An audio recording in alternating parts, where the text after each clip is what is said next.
महाराज जी, पितृपक्ष शुरू है तो किसको कैसे श्राद्ध में जो एक तर्पण होता है, कैसे उनको पितरों को खुश किया जाए? देखिए, पहली बात तो ये समझने की कि पितृ हैं कौन। जी। और हिंदू धर्म के जो ग्रंथ हैं, सनातन धर्म के जो ग्रंथ हैं, वो ये कहते हैं कि पिता स्वयं पुत्र के रूप में अवतरित होता है। और ये भी कहा गया कि पुत्र पिता की आत्मा होता है। तो इसी बात को ध्यान में रखते हुए हम कैसे बलिष्ठ रहें, कैसे हम अपने जेनेटिक व्यवस्था को मजबूत रख पाए, इन सबका समायोजन करने के लिए ही पितृपक्ष, इसको महालय कहते हैं। एक नाम इसका महालय भी है। महालय, लय आप जानते हैं, नष्ट होना, सब कुछ का विलीन हो जाना, परम सत्ता में ही लय है। नष्ट होना नहीं कह सकते, विलीन हो जाना। महालय, जहां हमारे जीन्स से जुड़ी हुई, जहां हमारे आनुवांशिक व्यवस्था से जुड़ी हुई समस्त व्याधियां नष्ट हों, उसके निमित्त जो उद्योग किया जाता है उसे हम, और जिस समय किया जाता है उसे पितृपक्ष कहते हैं, और जिस जो क्रिया की जाती है उसे हम श्राद्ध, तर्पण इत्यादि कहते हैं। अब एक बात और जान लेने की, आपने श्राद्ध की चर्चा की, तो जो हमने कहा उसके हिसाब से हम अपने पितर स्वयं हुए। और श्राद्ध की जहां तक बात है तो श्राद्ध देव मनु है, और हम सभी मनु की संतान हैं। तो इसलिए श्रद्धा पूर्वक किया गया पूर्वजों के निमित्त जो भी कर्म है वो श्राद्ध कहलाता है। तमाम प्रकार के श्राद्ध हमारे यहाँ प्रचलित है, नैमित्तिक श्राद्ध, पार्वण श्राद्ध, त्रिपिंडी श्राद्ध, नांदी श्राद्ध, तमाम तरह के श्राद्ध प्रचलित है हमारे यहाँ। तो श्रद्धा पूर्वक पूर्वजों के निमित्त किया गया कार्य ही श्राद्ध है। अब उसका एक समय बनाया गया कि उसकी ये खगोलीय गणना के हिसाब से, हमारी जो ज्योतिष शास्त्र है वो खगोलीय गणना पर आधारित है, उस पर उसके माध्यम से एक समय निश्चित किया गया वर्ष में, इतने समय हम पितरों को ही अपना देवता मानेंगे, क्योंकि पितृ भी देव हैं हमारे। ईश्वर अंश जीव अविनाशी को अगर हम समझ पाए तो हम पितरों को भी समझ जाएंगे। तो उन पितरों के लिए 15 दिन का समय निकाला गया। और आधुनिक काल में बहुत सी व्यवस्थाएं परिवर्तित हो गई है, परंतु स्त्रियां कोई सौंदर्य प्रसाधन का उपयोग नहीं करती थी, पुरुष क्षौर कर्म इत्यादि नहीं कराते थे, घरों में कड़ाहियां नहीं चढ़ती थी, वन पकवान इत्यादि नहीं बनते थे। कड़ाही चढ़ने का मतलब ये शोक मनाया जाता था। शोक नहीं, उनके प्रति आभार, श्रद्धा। शोक तो अलग चीज हो गई। तो जो श्रद्धा उनके प्रति हम आरोपित करते थे कि वो पूर्वज हमारे आकाश मार्ग से ऐसी मान्यता की आते थे और देखते थे हमारे लिए, हमारे वंशज जो है, हमारे वंशधर जो है, वो हमारे लिए इन कर्मों को कर रहे हैं। उसमें तिलांजलि आपने सुना होगा, जिसको हम तर्पण कहते हैं। तो तर्पण महत्वपूर्ण अंग है इसका, और मुझे लगता है कि प्रत्येक सनातन धर्मी को 3 प्रकार के तर्पण नित्य करने चाहिए, चाहे वो पितृपक्ष हो या न हो, लेकिन पितृपक्ष में इसकी विशेषता सिद्ध होती है। प्रथम तर्पण है देव तर्पण, जिसे हम अंजलियों के माध्यम से सीधे देवताओं को अर्पित करते हैं। उसमें हमारे कुल देवता, हमारे इष्ट देवता, हमारे आराध्य देवता सभी आते हैं, और जो ऊर्ध्वमुखी आगे की तरफ गिराया जाता है। और दूसरा होता है पितृतर्पण। पितृतर्पण शुक्र, चूंकि शुक्र से हमारी उत्पत्ति है, ठीक है ना। जैसे एक बार आप लोगों को सुन के अजीब लगेगा, एक बार हमसे एक आदमी ने पूछा कि महाराज जी, ये एएम और पीएम हमारे यहाँ क्यों नहीं बना, जब इतनी सूक्ष्म गणना हमारी है दिनमान की। तो हमने कहा यार है तो वही, बात तो मजाक के लहजे में हमने कही। तो उन्होंने कहा कि क्या है।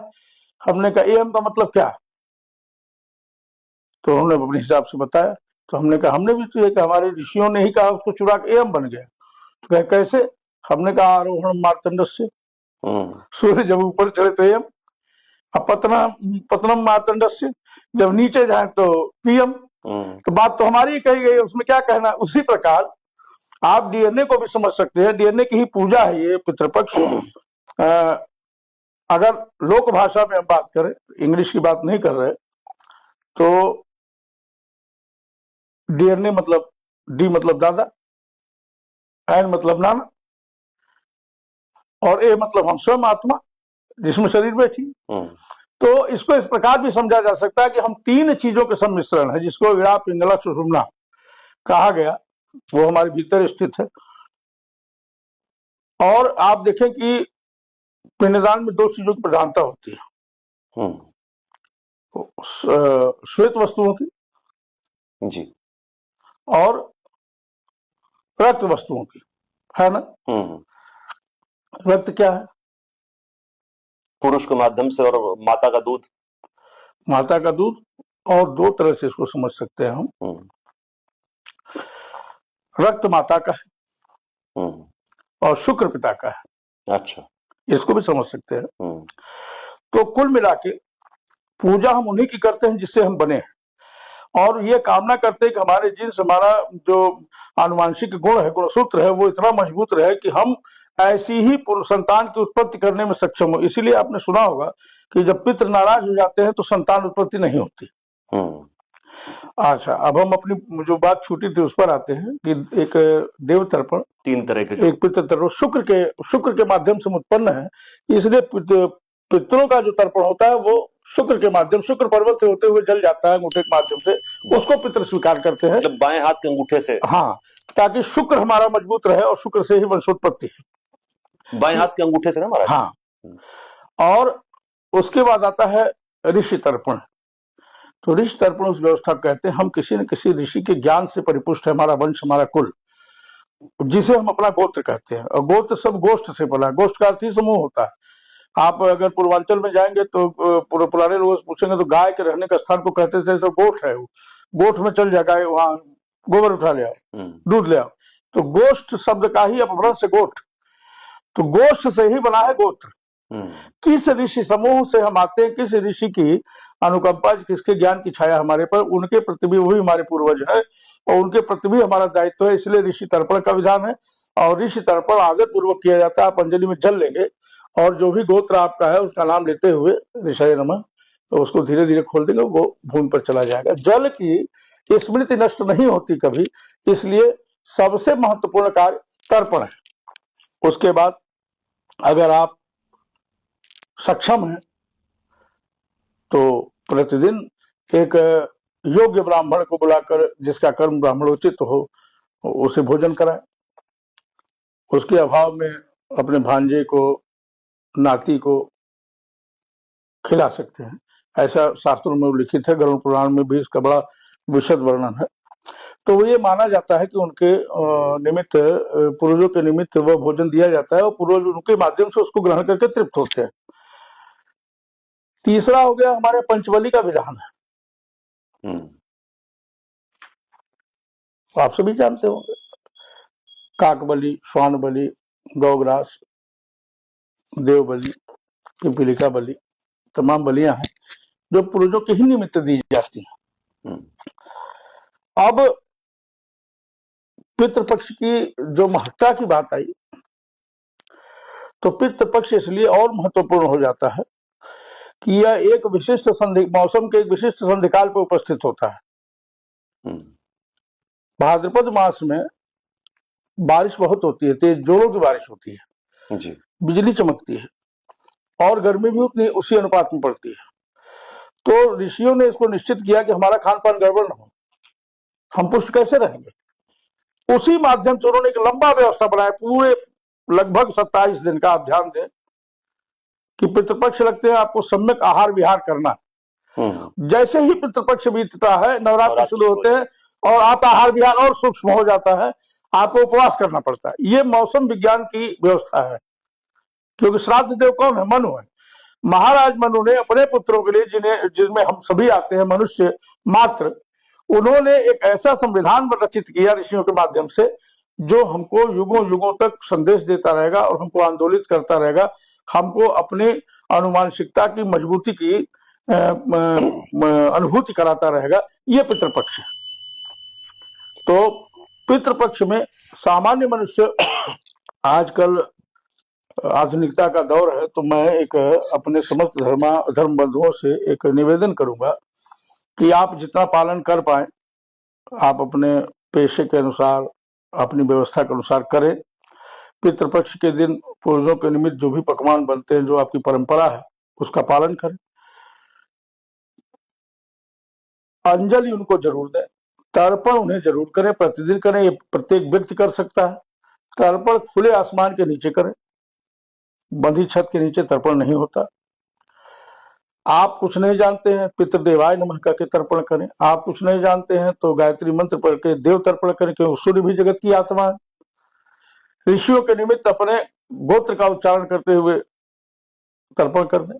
तर्पण बहुत आवश्यक कर्म है, ये निश्चित रूप से किया जाना चाहिए। उसके बाद अगर आप श्राद्ध करने में सक्षम नहीं है, आपके पास समय नहीं है, तो चावल के आटे को भूने घी में, उसमें चीनी मिलाएं, या जो भी आप खाने योग्य सामग्री, और किसी भी बड़े वृक्ष के नीचे जहाँ चींटियां इत्यादि हो, वहां बिखेर दें। कटोरी में खीर बनाकर किसी वृक्ष के नीचे रखें, जिससे चिड़िया इत्यादि खा के, क्योंकि हमारे पूर्वज पता नहीं किस योनि में किस माध्यम से कहा, तो उनके निमित्त रखें। अगर ये सब ना संभव हो तो प्रत्येक दिन सायंकाल मिष्ठान 1 ही पीस हो, 2 पीस हो, उससे मात्रा से नहीं मतलब है, थोड़ा मिष्ठान एक पत्ते पर निकालकर कहीं खुली जगह पर अपने पूर्वजों के निमित्त रखें और उन्हें प्रणाम करें। वो जिस रूप में आना चाहेंगे आएंगे और ले जाएंगे। मैंने इसको प्रत्यक्ष देखा है।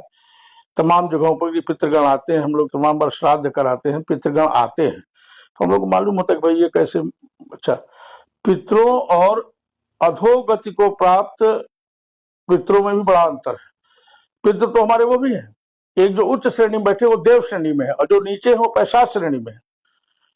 तो उनके निमित्त आवश्यक कर्म हमारे सनातन परंपरा में बताए गए, उनको अवश्य कर लेना चाहिए प्रत्येक व्यक्ति को। एक और शंका आती है कि गया करने के बाद पितरों का श्राद्ध करना चाहिए कि नहीं। जब हमसे एक सज्जन ने कल प्रश्न किया कि अगर हमारे पूर्वजों ने जन्म ले लिया तब कहाँ जाएगा वो पिंडदान। बात तो सही है, वही पूछने वाला था मैं भी।